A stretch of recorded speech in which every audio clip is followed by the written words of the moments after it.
Trump's shocking calculations. Why he keeps threatening Greenland, Panama, and Canada. In the history of the United States, presidential strategies have often been marked by strong national decisions. However, Donald Trump's recent statements appear to transcend conventional politics. Among these, his ideas of annexing Greenland, Panama, or transforming Canada into the 51st state of the U.S. have stunned experts and allies alike. Is this a serious strategy or merely a negotiating ploy? Let's analyze it from political, economic, and historical perspectives.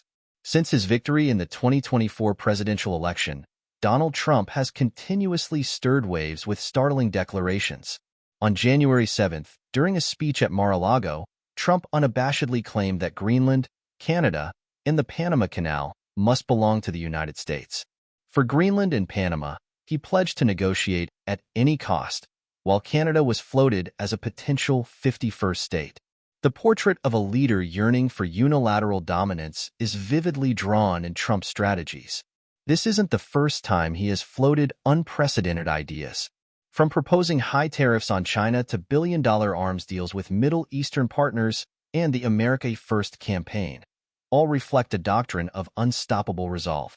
Yet, these latest ideas have alarmed many. The American public, NATO partners, European allies, and even his domestic opposition. Are these declarations merely psychological tactics, or does Trump genuinely intend to act?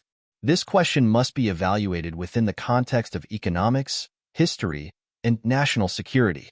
Greenland is more than just an icy island. It's a geopolitical hub as the Arctic melts.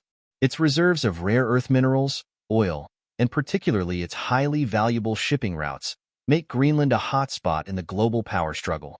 Both China and Russia have made significant investments in this region in recent years. For Trump, Greenland represents not just leverage in NATO negotiations, but also a crucial step in curbing Chinese influence. Economically, Greenland is rich in rare earth elements essential for green industries. This pristine icy land could contribute significantly to the U.S. economy while also playing a pivotal role in national security strategies to counter China's encroachment into the region. Is Trump's statement merely hyperbolic, or is it genuinely serious? Canada, with its vast land, abundant resources, and stable political system, has long been a strategic partner and the closest ally of the U.S. However, Trump's idea of turning Canada into the 51st state has shocked not only Canadians but also the international community. This statement, as described by Trump, is a long-term economic strategy to ensure the United States remains globally dominant. Canadian Prime Minister Justin Trudeau reacted strongly, asserting that Canada will never surrender its sovereignty. Recent surveys reveal that over 80% of Canadians oppose the idea of annexation into the U.S.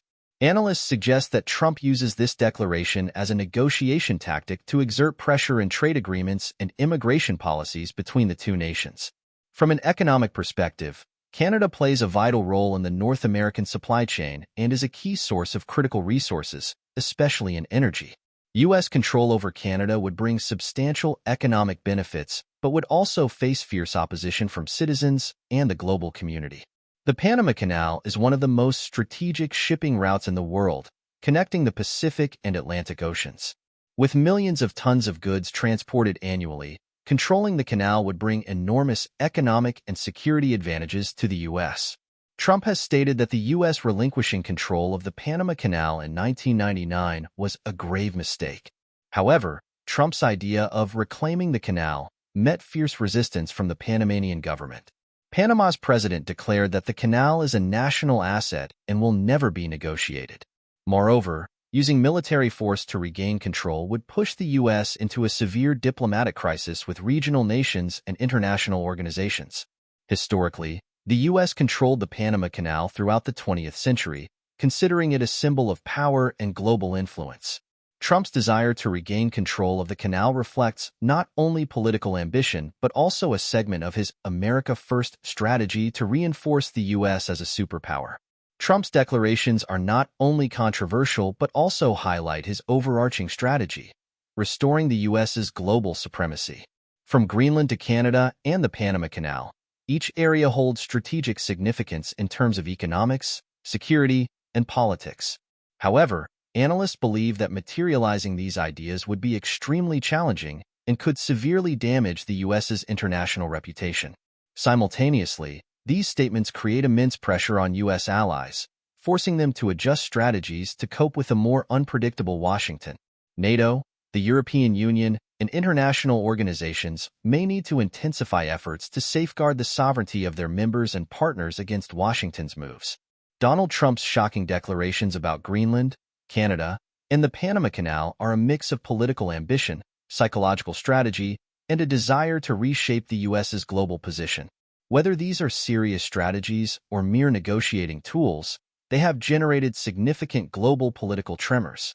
The question remains, does Trump have the capability and determination to execute these ideas, and how will the world react to his bold steps?